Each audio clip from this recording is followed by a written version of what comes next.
Hello, everyone. So my name is Mirabel Lee, and I am the Cybersecurity Awareness Coordinator here at UC Santa Barbara. So as you may know, it is Cybersecurity Awareness Month throughout the month of October, and the importance of cybersecurity in our daily life is perhaps greater than ever. Technology alone cannot always protect our computers and information, so being aware of information security issues and following best practices are excellent ways to protect yourself, your family, and the UC community. And attending sessions just like these are a great way to increase your awareness and help yourself and your community to be cyber safe. So actually all of our programming this month is going to be entirely virtual, and it is system-wide across the UC system. So we have lots of events for many of our different campuses across the UC system that you are totally free to attend. So I'm going to drop this link right here, and you can see our UC Champion Cybersecurity Awareness Month calendar is located right at that link in the chat.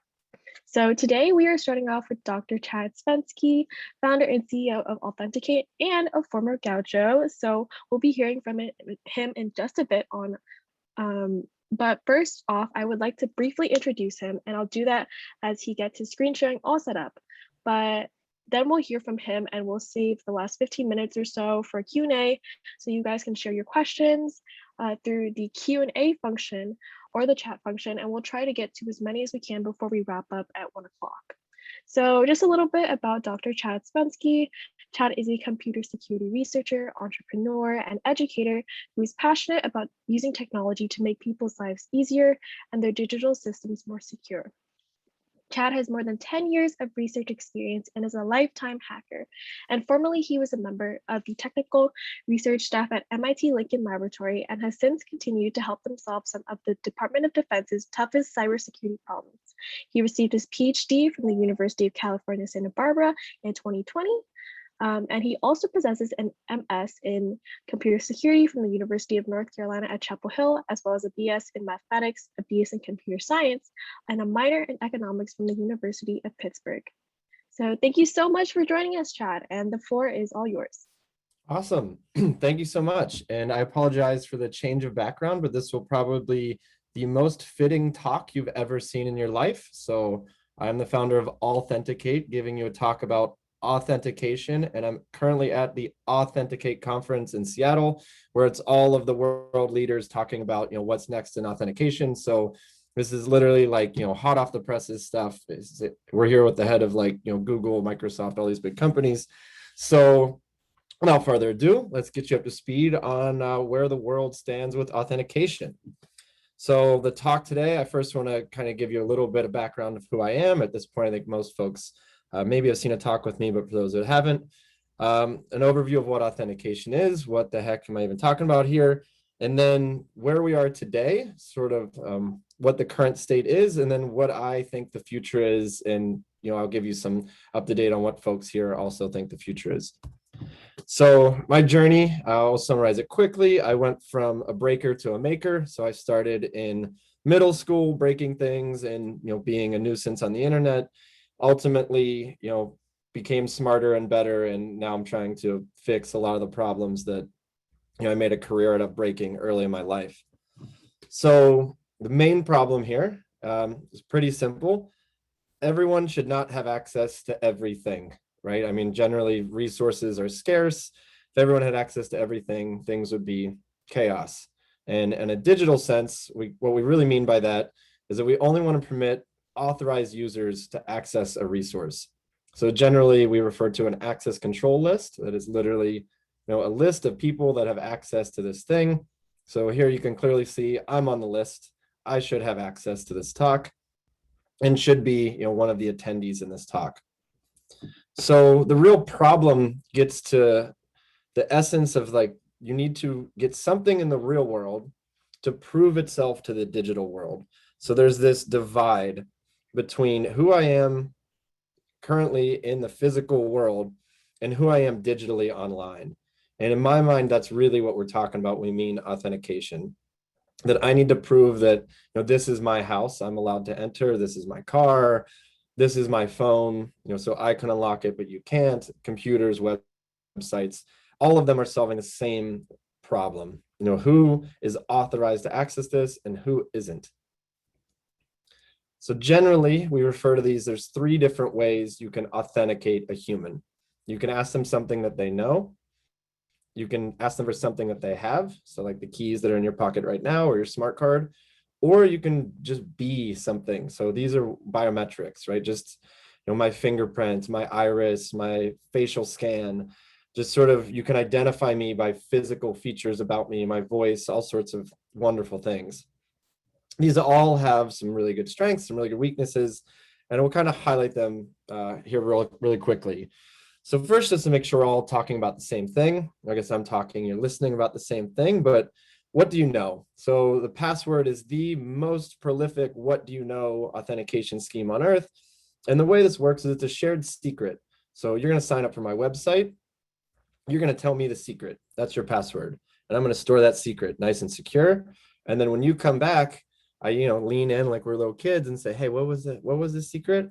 Oh, okay. Yeah. You're the same person. I know the same secret. And that's literally, the child's game that you play as a kid is what secures the entire world. And there's problems there, which we'll discuss, or your personal details. So when you forget your password, inevitably, you say, oh, my mother's maiden name, my dog's first name was Fido, which is actually the conference that I'm at, which is kind of nice, the Federated Identity Online, or, they'll ask you details about your family.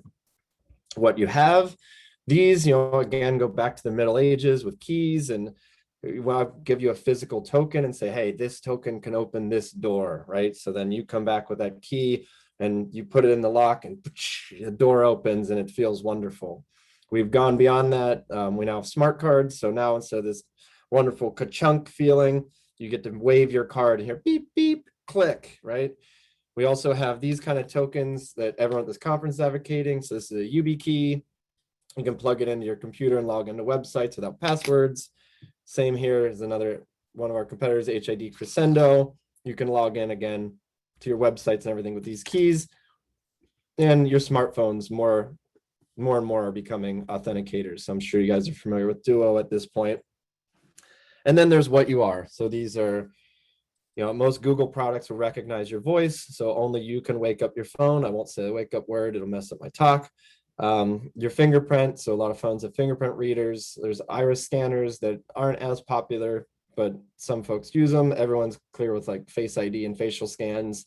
But then you can even detect things like my gait, right? You can know the way that I walk. You can know physically where I am. So right now I'm in Seattle. So ideally, everything I'm accessing should be a little suspicious. Chad doesn't live in Seattle. What's going on here? So the good things about all of these, first, the what you know is it's always with you. So that's great. I didn't have to, pack my 150 passwords in my suitcase and bring them to Seattle with me. They're still in my brain. Sometimes they come and go, but for the most part, they're generally with you. The perk of the physical keys is that there's no mental burden. So if we go on to the what you have, I don't have to remember the password. I just have to remember, bring my wallet, right? My credit card's in there. And when I go to make a purchase, that will authenticate me and they'll let me make the purchase. So it's really nice. I just carry this thing around and it does all the hard stuff for me as long as I have it. And biometrics, they're kind of the ultimate in this, right? I exist, therefore I am. So you don't really have to do anything, you just be yourself and ta-da, things unlock. So that one feels kind of magical and it's great. But there's some bad things. So the bad things about the password, which we're all intimately aware of, you have to remember it. Like always remember it. You forget it, bad things happen, you're locked out of your account, you go through this whole process, it's a disaster. And remembering things is hard, especially if something you only use maybe once or twice a year. Like my PIN for my bank account, for example, I rarely go to the bank. And then, so now we'll move on to the physical things. The bummer with these, you have to have them always, right? So I'm sure you've forgotten your keys at home, or you lost your keys to your car, or you show up to work, you don't have your employee badge and you're locked out of the building. I would say it's raining, but we all live in California, so it's probably not true. But when I lived in Boston, that was a problem. So, now and you can't have a lot of them. So say I give you 100 things versus 100 passwords. Now your pockets are just exploding. And every time you want to log into a website, it's like, oh, is it this one? Is it this one? Which one logs me in? So there are definitely some downfalls there. And then with biometrics, what did they change, right? What if we have to wear a mask? I'm sure everyone with an iPhone had a problem there. Sometimes you get a cold, your voice sounds different. For me, even sometimes in the morning, my phone won't recognize my voice. It says like that, that's not you. And I just keep yelling at it to play music and it refuses until I eventually, wake all the way up. But that's a bummer. And then the ugly, so these are the things that I kind of see as like, the deal breakers and these kind of authentication methods that a lot of people, are showstoppers in certain scenarios. So the ugly with the password is that you have to be better than a computer. So it got to the point early on, you could pick pretty simple passwords. Life was gravy. Computers got really good. Password crackers got really, really good. So now it's to the point where, organizations are forcing you to one uppercase, one lowercase, special character, at least 10 characters long. And they're doing this to defend against brute force attacks. So computers can guess these things really, really quickly. I'll go into more detail later, but now we're competing with computers and we're going to lose. Hands down, they're better than us at these tasks. When we look at our credentials, what do they get stolen, right? If your credit card gets stolen, that it's panic mode, right? Anyone can now go be you and just go have a heyday at Walmart. And then with the biometrics, this one is even worse. That what if it gets stolen? The one bummer is that I can't share it. So say I want to give you access to my house, but my house scans my iris. That's a bummer. I need you to go in and feed my dog. I'm in Seattle. I don't want to give you my eyeball, but that's the only way my house unlocks. Therefore, my dog goes unfed, and that's not great. And if they do get stolen, I can never revoke that, right? I will always be me with this fingerprint, this eyeball, this face. So if someone can actually figure out a way to clone my biometric in a really efficient way, I'm toast, and I can never create a new me. So there are some real hindrances there. So if we look at how we got to where we are. So on the onset of computers, the real problem was, I have this really cool resource and I don't want everyone to have access to it. So I would create passwords, and it was fine if they were simple. And they were typically, you had, maybe 5 if you were really avid online user, but you had the one to log in your Windows machine. You definitely had AOL Instant Messenger, and you probably had a Hotmail or a Yahoo account, right? So you could pick pretty easy passwords, Chad1, Chad86, my birth date, and this one, I'm going to get the hackers. This is not Chad. And this is like kind of fine. Life wasn't that bad in the 90s with password theft and things. And the problem is, like, here is hackers are blindly guessing and trying to crack offline credentials, right? So then the logic became that, if I had a stronger password, it would make it harder to guess or crack. So this is somebody literally just going to AOL and saying, I know Chad really well. Let me try to guess things, right? But the game has all changed now. So we don't just have 3 or 4 passwords. I checked my personal account. I have over 15 usernames. I have over 150 saved passwords. I have a bunch of dedicated apps on my phone. It's just gotten out of hand. And the worst part is that the cracking problem that everyone was worried about and why we have complex passwords, attackers don't even care anymore. They're just going to phish you and steal it outright. It's not even a matter of like, is it something that a computer can crack? I'm just going to get you to give it to me, and then I'm going to enter it wherever it needs to go. So the password strength has become almost completely irrelevant. It doesn't really matter. So we're going through all these hoops, and we're still just getting whooped effectively by hackers. So welcome hardware tokens. This is the general crux of this conference that I'm at. This has been the general agreement by security professionals for a while, that the human memory has hit its limit. We're done. Computers beat us. The human element of getting phished is just too complicated. What we really need is to tie our identity, our authentication, to some physical token. So much like the things you see here, or a phone, or your employee ID. I'm sure everyone at this point has heard of these things. And unfortunately, this is the future. I mean, we kind of have to go this way, or we're doomed as humans. So the kind of problems that come up with this, you can still phish second factors in certain cases. I'll go over the tech. So some of them are better than others. They're not all created equal. And you could still steal them outright. So you do still need some way to limit that, if you steal my phone, that you don't just have access to everything, or you steal my, employee ID. So one of the ways people are doing this is incorporating biometrics. So almost all phones on Earth today, you need the phone, the physical hardware token, but then to sort of unlock that hardware token, you also have to be you. So you use your fingerprint or your voice or your face, right? So not many phones unlock with voice now, but for example, I know Android devices, I can make a phone call with my voice if I'm in a car without unlocking it. So these are all trying to solve that problem with what happens if the hardware token gets stolen. How do I still protect it? And it's not just like stealing the key to my front door. So the problem with biometrics, again, there's always kind of a trade-off here. They're very easily accessible. So me, for example, at this point, I've given quite a few of these talks. So just by recording these talks or looking at them on YouTube, you could very easily deepfake my voice, my face. My fingerprints are all over my office, all over any cup. So if you meet someone, you could take the cup they're using, dust it, copy their fingerprint. And like I said before, once they're replicated, you're done. Like your biometric has been compromised, and people can start using that against you. So my goal of all of my talks is I want to peel the curtain back of what technically is happening, because I feel like a lot of times I don't want to just be telling you things. Do this because Chad said so, and Chad pretends to be smart, right? So I'd like to, my goal at the end of this talk is everyone kind of understands under the curtains of like what is happening and why one solution is better than the other. So when you're making these choices in your personal life or for business, you kind of understand, oh, there's a technical cool thing that's happening there.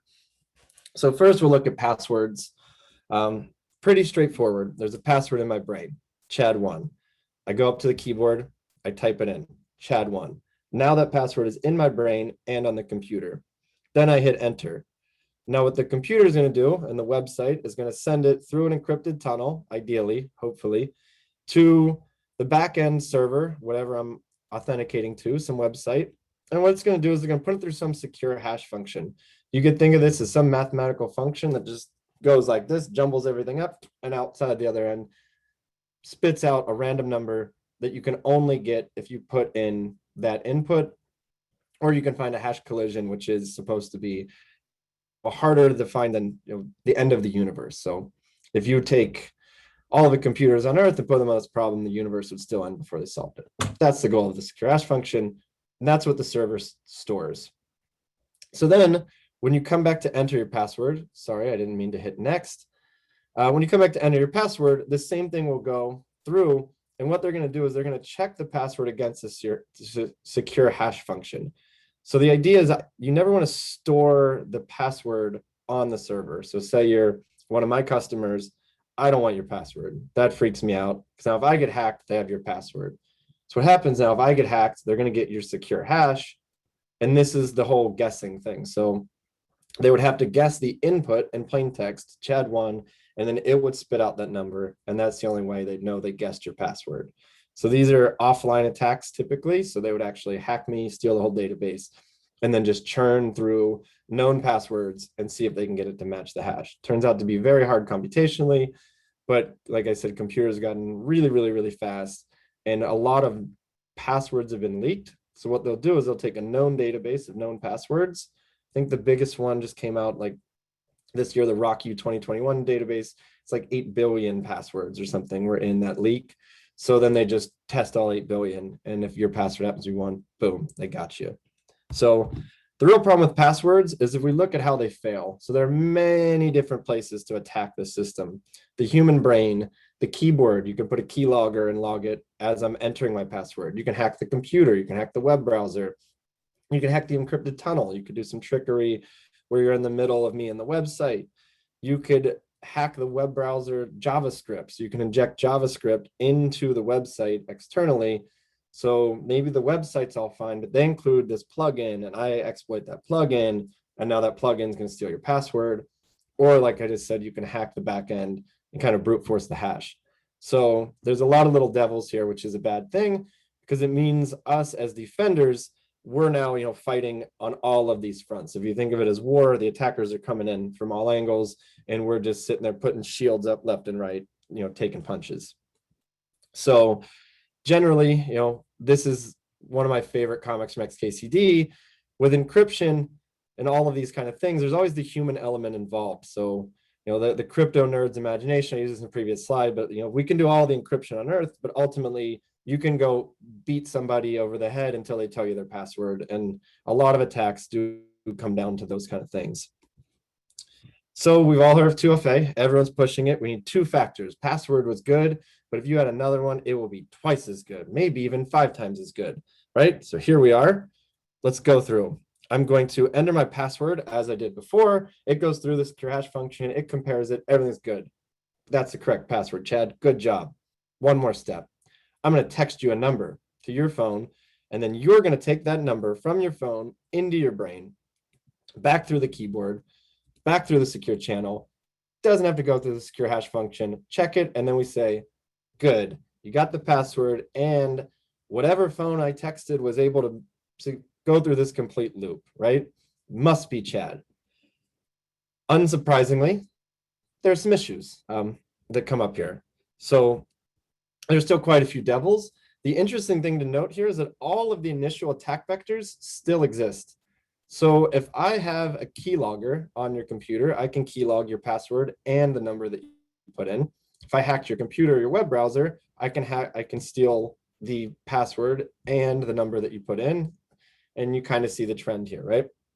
The other things that are coming up, these SMS-based 2FA techniques, or some of them even send a push notification to your phone, is that you can actually, they call it SIM jacking or SIM swapping.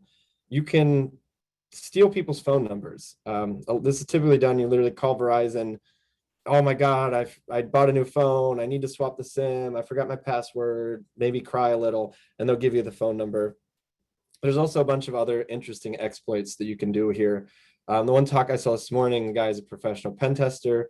He said like these push notifications like you get with Duo, there was a company that there were 80 attacks on their company from Russia, and even popped up on the app and said, logging in from Russia. And the guy accepted all of them. Like, oh, even though it wasn't him, all hours a day accepted. And they interviewed him like, why would you do this? And he's like, because I was told when I received that prompt to hit accept. So, there's still kind of interesting attacks with 2FA that you can still phish people and still kind of attack with these same vectors that we were having. And there's even some open source software that if you really want to do these phishing attacks, they make it pretty easy, like kind of download, point, click, you set up a lookalike website, and then you steal the password and the credential, or you can steal their web session. That goes a little deeper technically, but it still exists. So there are better ways. We didn't stop there. So a better solution is that rather than doing this thing where it's going to text me a number and I type that number in, that you can actually do a cryptographic challenge response. So the server is going to send, a cryptographic challenge, so some mathematically secure function to the device. So here I have a phone because I think that is the answer in the future, but you could have your YubiKey or whatever. And then that will send a cryptographic response back. This is better for many reasons. The human is now out of the loop. We're using sort of an out-of-channel thing or an encrypted tunnel. So it solves quite a few of the issues. This is what I was saying, that there are now these reverse proxy tools on GitHub that you can use to bypass most 2FA solutions and totally automate your hacking of an organization. So now let's look at tokens. So I put what looks like a YubiKey. It's one of these guys. The little button on there is to make sure that the human is nearby, so it won't sign the cryptographic challenge until I touch that. So it'll pop up on my computer, say, hey, waiting for the human, right? So the only way that tokens really fail, which is why everyone at this conference and sort of, academia as a whole is kind of been pushing down this path, is that assuming you set up everything correctly on how the server communicates to the token, the only way you could break this is to hack the server, which is hard. Say it's Google, right? They're pretty hard to hack. Or like in my case, I'm in Seattle, you got to come here and get this thing. You got to come physically, hop on a plane, grab this, steal it, hack it. Maybe you backdoor the hardware during distribution, but somehow you need to compromise this physical thing that's in my pocket. So it's a big win for security, but not great for usability, right? Because now I have to carry these things around and they're kind of annoying. And again, if you lose it, the problem with hardware tokens, they are gone forever, right? If I lose this in the ocean, poof, it's gone. So then the whole account recovery thing comes up, and that's typically where attackers will hack these kind of systems. So they'll call, say, I lost my token, and then you go through the whole account recovery. So other issue with hardware tokens is that they're physical. So if there's an issue, they're kind of done, right? So there was actually a famous case, Ubico, who builds the YubiKey, that they had to recall as like tens of thousands of these hardware devices because there was actually a flaw in the hardware itself. So the stakes are quite high, updates are quite costly, and it does become a little bit of a usability nightmare at points. So no authentication talk could be complete without talking about biometrics, right? So I'll kind of walk you through, again, what happens when you do a biometric authentication online in this case. Authenticating to your phone is a little more simple to understand. Say I'm logging into a website.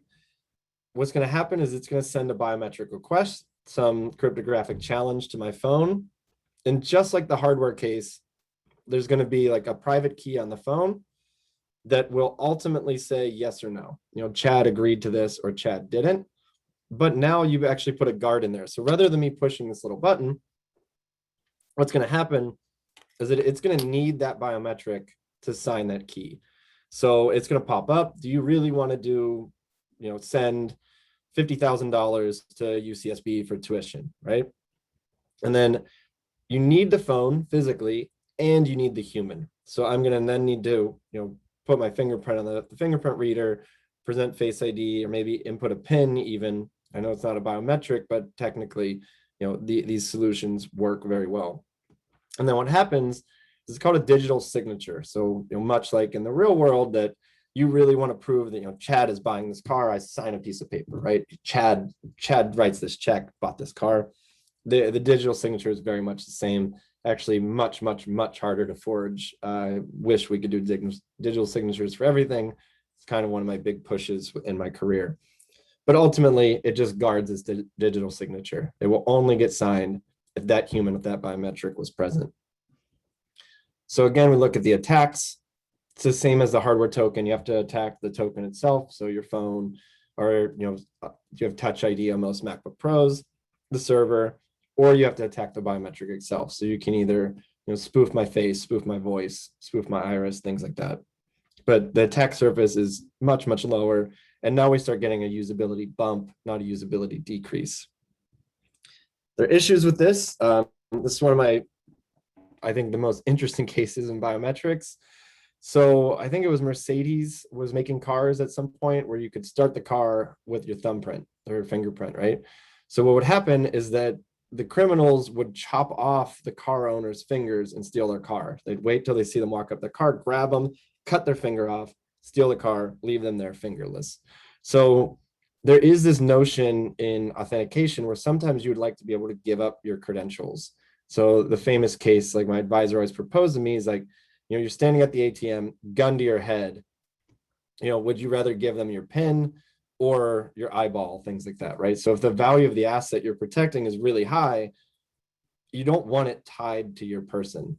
Say you have a bank account with $20 million in it, and they need liveness check to cash out the money. Like, they will steal you if you're worth that much.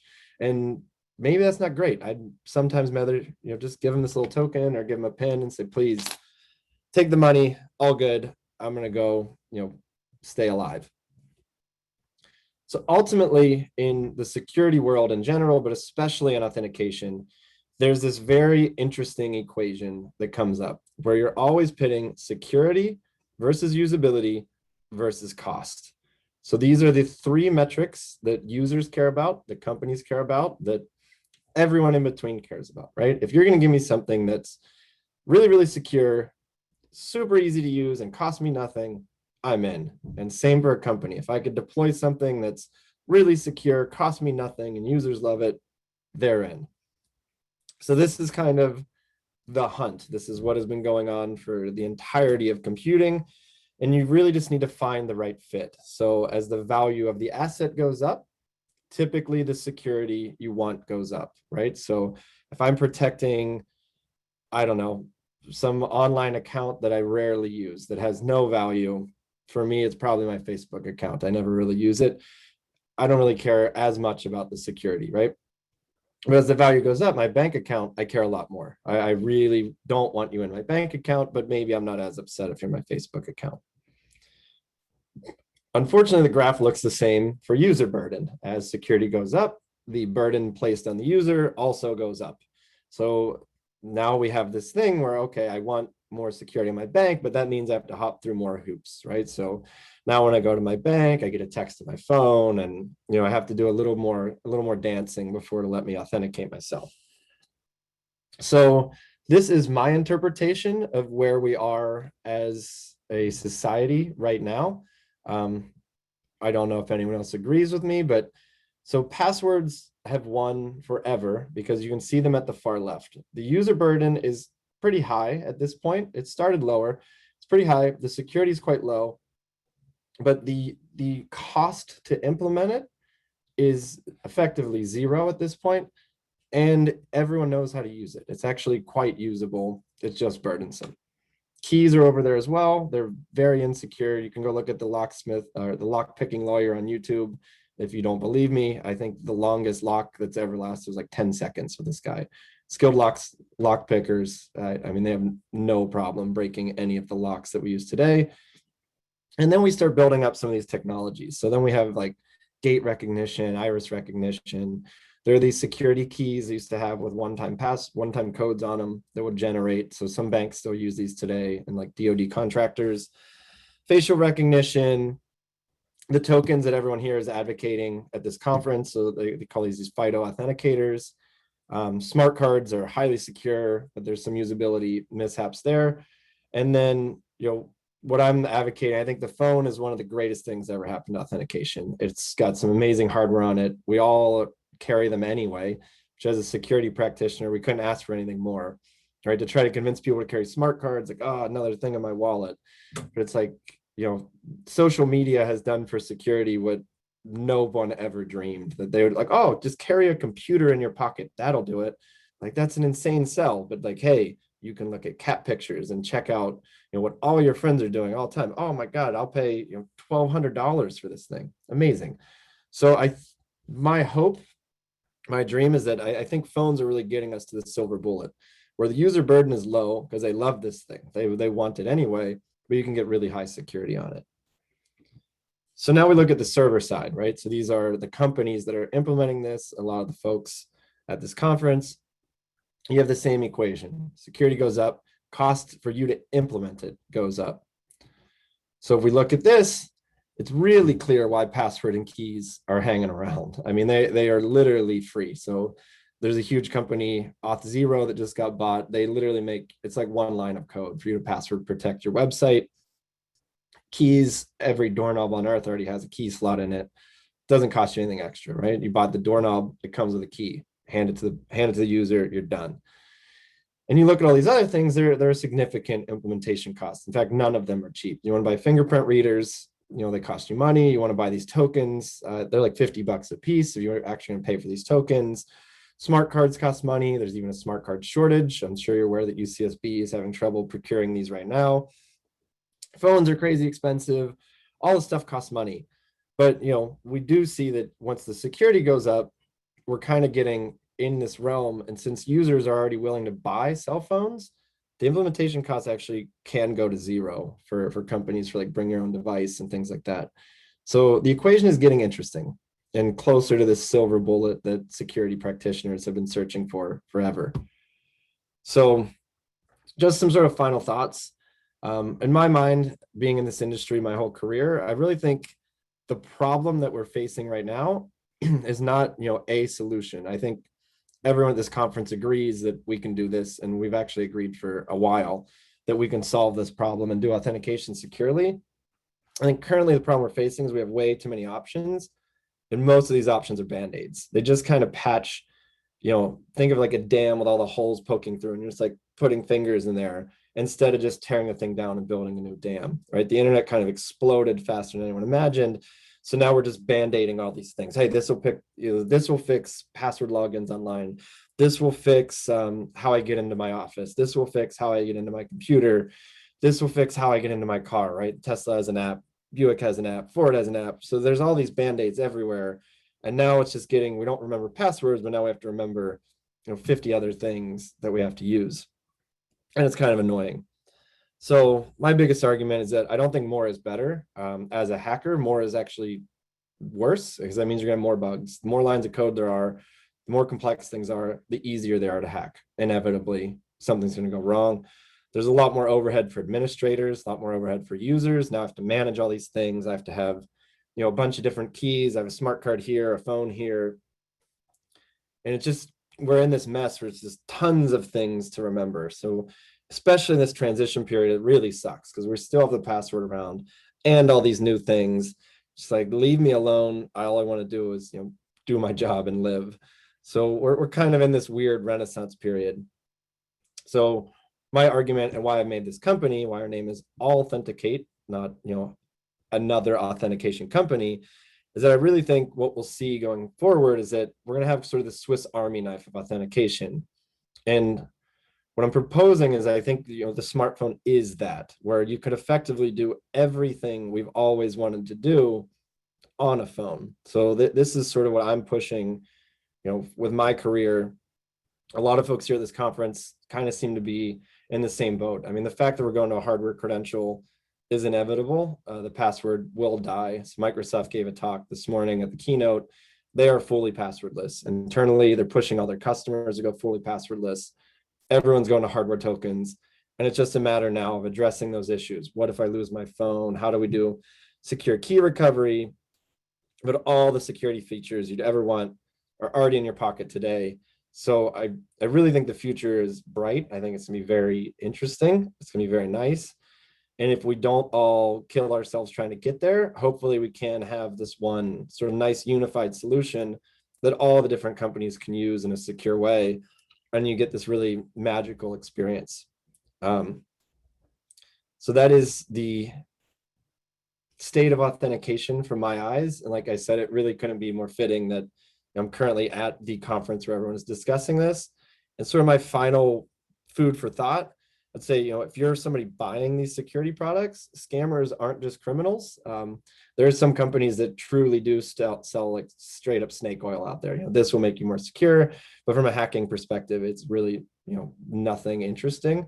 So if you want, I'm happy you reach out to me. I'm happy to help you analyze any products you're thinking of buying, things like that, to see if they're actually more secure. So thank you so much. And let's make the world more secure and less burdensome.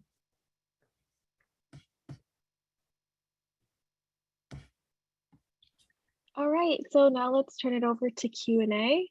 So I'm just going to read aloud the questions in the Q&A function. So if anyone has any questions for Chad, feel free to use it. So the first question is from Maria. She asks, how to set up 2FA for computer transactions when the vendor, such as bank, does not have that in place? Is it part of a Google app? Yeah, if the vendor doesn't support it, they don't support it. There's nothing you can actually do as an individual, because ultimately what it takes to get into their service is going to be username and password, right? So most banks, most places on earth now do have, if you go into settings and kind of dig deep, you can enable 2FA. There's actually a really good talk yesterday where the guy was talking about this. He's like, we should award people with mountain bikes if they turn on 2FA.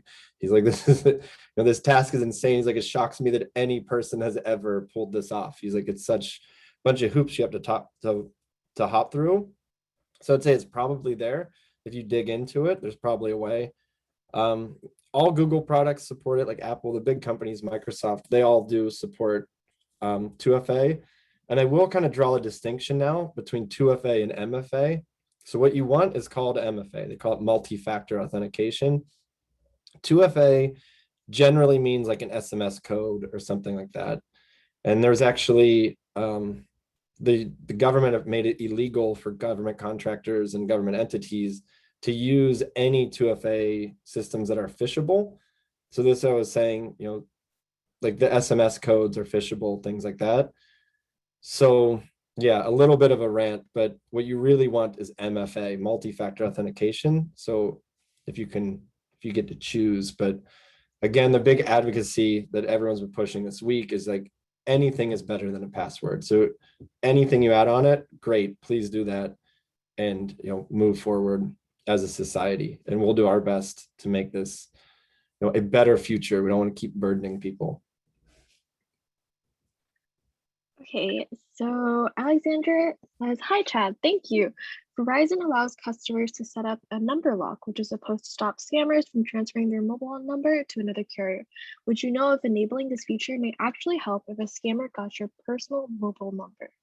It should help. Yeah. So I think I actually read that like today the FCC made it, I don't want to say illegal, that's like sounds facetious, but they put a lot of pressure on cell phone providers to stop SIM swapping. So they did make a bunch of things, kind of legally bound that you must do this. So my guess is what they're doing there. So one of the problems is that they would swap the number live, right? I could call them, say that I'm you, this is an emergency, and they would swap the number.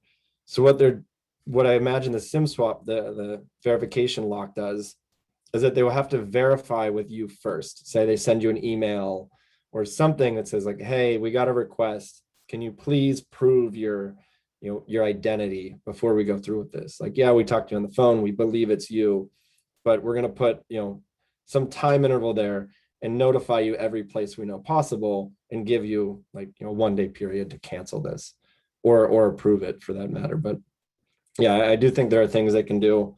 And I do think, especially given the FCC's big push, hopefully we'll see that stopping soon, or at least becoming harder for hackers. So next question is, what are your thoughts on combination tap badge and authentication? Log in at the beginning of the shift to link your badge to your account and then use your badge to access systems throughout your shift. Right. So with our product, the thing I'm really excited about and really kind of pushing technically, DARPA calls this active authentication. We call it continuous authentication. There's a bunch of different names, but the idea is exactly that, that if, there's some machine learning on the phone, excuse me, that within some threshold really, really believes it's still me. So, your GPS coordinates are the same, Wi-Fi networks are the same, your normal daily routines are happening, that there's no real need to keep prompting you, right? Unless it's something security critical. Hey, you're going to delete some really important file or do some major financial transaction. So, I mean, if I have my way, that will happen in the future, and it'll even be easier than what you're proposing. So it's not like, you badge in, it unlocks the credential and it's unlocked permanently and then you lock it back up. That's actually a problem for a lot of hacks today, that like you log into a website and you remain logged in, right? So like you log in your Google account and you're logged in for weeks, but I can hack your computer, I can steal the session, and then I could also be logged in as you. So I think what you'll see is not just this notion of like, I unlock the credential, it's available, but this continuous authentication. They're like, hey, is this a normal event? Does everything seem fine? And then it will only lock itself when something weird happens. Hey, that's strange. You're in Seattle. I don't understand. Please prove that you're Chad. So I think, if I have my way and, if you're one of our customers, you'll definitely get that. But I think the world will go there regardless. So our next question is, what are your thoughts on remote identity verification for new users? Knowledge-based authentication is still the only decent real-time way I've heard of, but I've also heard so many KVA horror stories, so I don't want to trust it. What do you recommend? Yeah, there's a bunch of cool products I've got to play with recently on this realm. So someone was actually asked yesterday, one of the keynote speakers, what is the next big problem in 5 years? So I think we can solve the authentication problem. And then that is going to become one of the big problems, right? That, okay, I'm going to vote for the president, prove that you're you. So they're doing things where they like scan your legal documents. They'll scan your passport, scan your driver's license, and then they scan your face. So, I think eventually we can build up this database. There is, like I said, always this fear though that biometrics can get stolen, and ultimately what you're submitting to, wherever you're trying to prove your identity is this biometric template, right? So you somehow digitized yourself and it's just zeros and ones. So if you can steal that, you do kind of have this issue that still comes up. But my doctor is in hardware security. There's a lot of hardware advancements that need to happen or just need to start being used to make that secure. So what do I recommend? Do I trust it? I don't know. If you have to use it, you have to use it. I think the future there is bright and interesting. The current tech, I don't really know what people are actually doing. All right, so we have a question actually in the chat that says, do you see merit in NIST's guidance of getting rid of incorrect password attempts and suggesting the use of phrases instead for passwords? I normally am reading them. Can you repeat that one? I'll listen more closely. I don't see that one. Oh yeah, no problem. Okay, so it says, do you see merit in NIST's guidance of getting rid of incorrect password attempts and suggesting the use of phrases instead for passwords? No, I think that's bogus. So like I kind of alluded to, this whole idea of like making your password strong, I think is a waste of time. Yeah, I mean, like we did this for our pitch competition. We fished everyone in the competition, including people we told we were going to fish. So I mean, if there's a targeted attacker, like if I wanted to fish any of you, I would get your password, right? I mean, it's one of those things like you think, oh, I check these things, I do these things, but you can hit someone at just the right time. Timing's right. They're flustered. Um, like everyone is susceptible to these humans error, right? And you only need to get busted once, and that error, and this is really what hackers are pushing. So yeah, again, like I got to hear some really cool talks this week. So there was someone from Google that was talking about how these like very sophisticated attackers were hacking security researchers, right? They were targeting the people that research this stuff, and they were getting them. They were actually phishing them with really kind of cute, sophisticated attacks where they would be able to phish their two-factor authentication methods and all this stuff. So, you know, even people in the field can get got on this. So yeah, I think the only way to really go is to go passwordless and use these hardware tokens, unfortunately. So our next question is from Andrea, and she asks, what's the craziest authentication idea you've heard at the conference or in general that the more you think about, the more you go, that might actually work? Yeah, I mean, most of them I alluded to here. I think, you know, they all are viable. I've kind of shy away from biometrics. I don't think they're the golden solution that a lot of people tend to think, for the reasons I kind of mentioned, right? That you're kind of always leaking them. Once they're faked, they're gone. My favorite idea, one I think that, you know, I really hope happens in the future, and I heard a different spin on it here that I really like. So I'm always worried about, you know, what happens if you lose your hardware token. Everyone is. That's kind of the problem of hardware tokens. So my favorite scheme is that you can kind of you can break that token up into a bunch of different pieces and distribute it amongst your personal friends, like people you know personally, and then they call this a key sharing scheme. Where if you ever lose that, you can kind of talk to those people, and they can come together and reunite that key. The risk here is if they all hate you at the same time, they can steal your identity, but at least that's a human in the loop. And there are a lot of people here doing, you know, Visa is one of the big sponsors doing financial transactions. And they were talking about how you could do this sort of live. So not to reconstruct the key, but have multi-party authentication. So, you know, say I want to do some crazy security thing at UCSB. It would prompt me and all the other parties interested and say like, hey, Chad is trying to reconfigure the external firewall. You all have to agree for this to happen. I think there's a lot of interesting stuff in there, especially you can think like financial transactions, right? Oh, I'm going to wire $50 million from this hedge fund, that like every hedge fund partner gets notified. Hey, are you sure you're going to, you know, we're doing this, Chad's sending it, boom, boom, boom. They all agree to kind of, it not only helps the problem of getting hacked, so you can't just hack one person, but I think it then kind of, you get this nice consensus, right? Of like, there's the blame is spread, which is nice. And you can kind of say like, no, we all agreed on this, right? Like we all were in, we got hacked, but like we at least all made the same thing, or we wired money to a bad thing, but it at least kind of spreads the trust about. I think that's a cool one. So our next question is, I know we talked last year over email a little bit about accessibility and authentication, but have there been any new developments since then? Yeah, so I was pretty pumped. I was at this conference. I'm like, man, I'm gonna learn so much. I'm gonna, tell everybody all the new things that are happening. I actually didn't update my slides. I don't know if you noticed, but I'm like, unfortunately, I felt like I saw three variations of my same talk here. We're all kind of in the same boat. Yeah, I mean, the biggest news is that, these hardware-based tokens are now supported in all of the web browsers and stuff. So like Chrome, Safari, every major web browser, every major OS. That is the only like really big news thing that's happened in authentication. Other than that, everything is kind of, as I alluded to last year, it's slow moving, but that is a huge win actually that we can go to hardware tokens. So our next question says, what can we do to take into consideration the burden on the user/customer, but still do enough to stay secure? It seems that an organization's policy comes first with no consideration for the users. I would agree with you. I do think that's generally been the case, right? So it's more been the security thing, and there's sort of been this mentality of we'll implement the security and we'll train the users to be secure. And I think I heard it phrased again. One of the guys I was talking to this week said, like, we don't want all of our employees to volunteer for the IT staff. He's like, you should just do your job and we'll handle the security thing.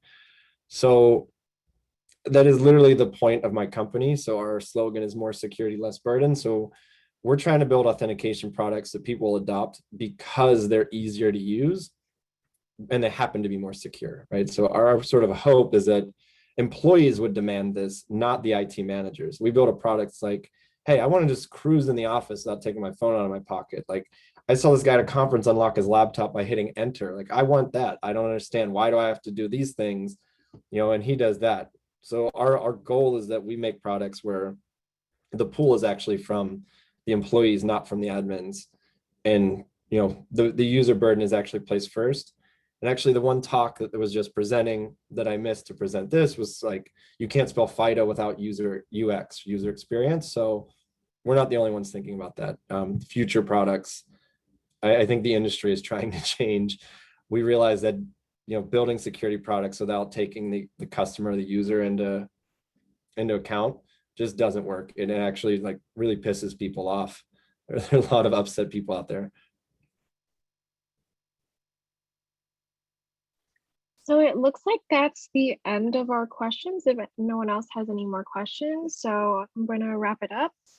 So thank you so much for coming today, everyone. And of course, biggest thank you to Chad for coming out today. And if you enjoyed hearing from Chad today, please make sure to check out that event calendar right here in the chat and register for the one last session that he'll be doing next Tuesday. And it's going to be a fantastic session. So all the registration links for each event can be found at that link that I just dropped in the chat. So also don't forget to follow at UCSB InfoSec on Facebook, Twitter, LinkedIn, and or Instagram. And you can continue to find the most up-to-date info there about the events we're hosting this month. So thank you so much, everyone, for joining us. And we'll see you guys all at the next session. Awesome. Thank you so much. We'll see you next week for some good laughs. Thank you, everyone.